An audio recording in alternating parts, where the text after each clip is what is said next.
आणि आज जवळपास 2,52,00,000पेक्षा अधिक महिलांना आम्ही दर महिन्याला हा लाभ त्या ठिकाणी पोहोचवत आहोत। आणि आज खऱ्या अर्थानं महायुतीच्या सरकारच्या वतीने आदरणीय अर्थ व नियोजन मंत्री उपमुख्यमंत्री अजितदादांनी लाडक्या बहिणींच्या साठी मुख्यमंत्री माझी लाडकी बहीण या योजनेसाठी जवळपास 36,000 कोटींची तरतूद ही त्यांनी यंदाच्या वर्षासाठी केलेली आहे। आम्ही सगळ्यांनी सुरुवातीपासूनच ही योजना अधिकाधिक यशस्वी पद्धतीने राबवण्याचा प्रयत्न हा केलेला आहे। पुढेही आम्ही त्याच पद्धतीने हा प्रयत्न करत राहणार। 1500चा हप्ता हा महिलांच्या थेट खात्यामध्ये निवडणुकीच्या नंतर सुद्धा जवळपास 3 ते 4 हप्ते हे महिलांच्या खात्यामध्ये आज वितरित झालेले आहेत आणि त्याची प्रक्रिया सुरू आहे। अशाच पद्धतीने ही योजना पुढेही सुरू राहणार आहे। 2100च्या बाबतीतली जी भूमिका आहे ती राज्याचे मुख्यमंत्री देवेंद्र फडणवीस साहेबांनी, अजितदादांनी, शिंदे साहेबांनी सुद्धा वेळोवेळी मांडलेली आहे। एखादी महत्त्वाकांक्षी योजना ज्या वेळेला आपण आणत असतो त्यावेळेला त्याचा योग्य तो निर्णय राज्याचे मुख्यमंत्री आणि महायुतीचं सरकार ज्या वेळेला घेईल त्यावेळेला विभागाच्या वतीने आम्ही ते निश्चितपणाने या ठिकाणी घोषित करू। आज 1500चा लाभ देत असताना सुरुवातीला तर विरोधक म्हणायचे की हे 1500 पण तुम्हाला मिळणार नाहीत, पण त्यानंतर आम्ही ही योजना यशस्वीरित्या राबवली। त्याच्यानंतर म्हणायचे की निवडणुकीच्या नंतर ही योजना बंद होणार, पण आज 2,52,00,000 महिलांपर्यंत आम्ही हा लाभ त्या ठिकाणी पोहोचवत आहोत। आणि आज 36,000 कोटींची जी तरतूद अर्थसंकल्पामध्ये करण्यात आलेली आहे जेणेकरून ही योजना अशाच पद्धतीनं पुढे सुरू राहावी। त्यामुळे आम्ही कुठलाही महायुतीच्या सरकारने लाडक्या बहिणींना दगाफटका दिलेला नाहीये। 2100चा योग्य तो निर्णय जाहीरनामा किंवा एखादा ज्या वेळेला तुम्ही वचननामा असतं तो पुढच्या 5 पंचवार्षिक या संबंध या याच्यातून दृष्टिकोनातून तो ठेवलेला असतो। त्यामुळे त्या बाबतीतला योग्य तो निर्णय हा महायुतीचं सरकार हे निश्चितपणाने घेईल। पण आपल्या माध्यमातून मला लाडक्या बहिणींना सांगायचंय की ही योजना कधीही बंद होणार नाही आणि महायुतीच्या सरकारकडून अशाच पद्धतीनं चालू राहील। या उलट या अर्थसंकल्पामध्ये महिलांना आर्थिकरित्या सक्षम करण्याच्या दृष्टिकोनातून उमेद भवन असतील, अस्मिता भवन असेल, त्याचबरोबर त्यांना सक्षम करण्याच्या दृष्टीतून आर्थिक साक्षरता आणणं असेल, हे सगळे उपक्रम हाती घेण्यासाठी सुद्धा भरीव तरतूद ही या अर्थसंकल्पामध्ये केलेली आहे। त्यामुळे महिलांना अधिकाधिक सक्षम करण्याच्या दृष्टिकोनातून आम्ही काम करत आहोत। मार्च महिन्यापर्यंतचा जो हप्ता आहे तो आधीच वितरित झालेला आहे आणि ही जी तरतूद आहे ही पुढच्या महिन्यांपर्यंत आहे।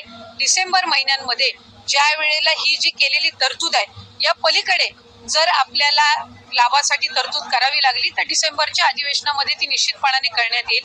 36,000 कोटींची तरतूद जी आहे पहिले वर्षाचे 3 महिन्याची तरतूद ही आधीच उपलब्ध करून दिलेली आहे। आता राहिले तुमचे 9 महिने आणि मग त्याच्यानंतर डिसेंबरच्या अधिवेशनामध्ये जर पुढच्या 3 महिन्यासाठी लागली तर त्या पद्धतीने ती पुरवणी मागण्यांमध्ये केली जात असते।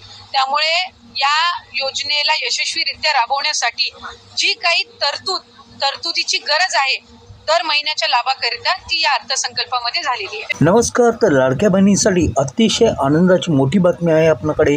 इथे तुम्ही पाहिलं की अदितीताईंनी सांगितलंय की आता लाडक्या बहिणींना घाबरायची गरज नाही, कारण आता सर्व बहिणींना मार्च 2025चा हप्ता जो आहे तो मिळालेला आहे। आता प्रश्न राहिला तो एप्रिलचा हप्ता आणि त्या पुढील हप्ते। तर या महिन्याचा म्हणजे एप्रिल महिन्याचा हप्ता तुमच्या खात्यामध्ये नेमका कोणत्या दिवशी येणार ते आपण आजच्या वेळेमध्ये पाहणार आहोत। आताच झालेल्या अर्थसंकल्पामध्ये 36,000 कोटी हे लाडक्या बहिणींसाठी बाजूला काढण्यात आलेले आहेत। त्यामुळं एप्रिल महिना धरून या वर्षी 2025पर्यंत म्हणजे अजून 9 महिन्याचे हप्ते लाडक्या बहिणींना मिळणार हे मात्र 100% नक्की। आता अनेक बहिणींच्या कमेंट येतात की आम्हाला नेमक्या कोणत्या दिवशी पैसे येणार आणि दरमहा ते त्याच दिवशी येणार की नाही। तर या संदर्भात काल झालेल्या बैठकीमध्ये एक तारीख निश्चित करण्यात आलेली आहे आणि ती कोणती आहे ते देखील आपण आजच्या व्हिडिओमध्ये पाहणार आहोत। त्याचबरोबरीनं अशा अनेक भगिनी आहेत ज्यांना जानेवारी, 25, फेब्रुवारी आणि मार्चचा हप्ता देखील मिळालेला नाही।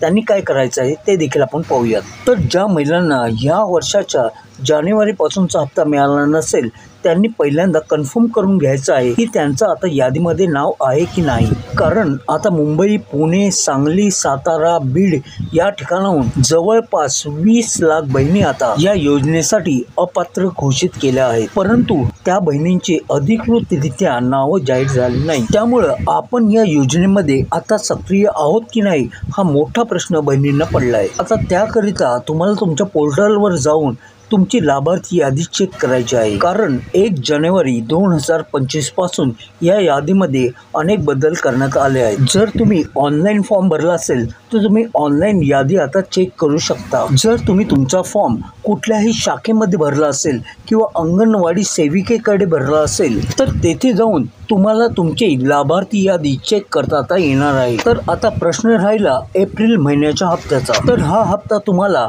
उद्या 6 तारीख म्हणजे रामनवमीच्या दिवशीपासून वितरित करण्यात येईल. हे वितरण उद्या 6 तारीखपासून ते 12 तारीखपर्यंत चालणार आहे. लक्षात ठेवा, या 6 दिवसामध्ये तुमच्या खात्यामध्ये 1,500 रुपये येणार आहेत, कारण अजूनपर्यंत 2100 रुपये देण्याबाबत कोणताही निर्णय झालेला नाही. तुम्हाला काही शंका असेल तर तुम्ही मला कमेंट करून विचारू शकता.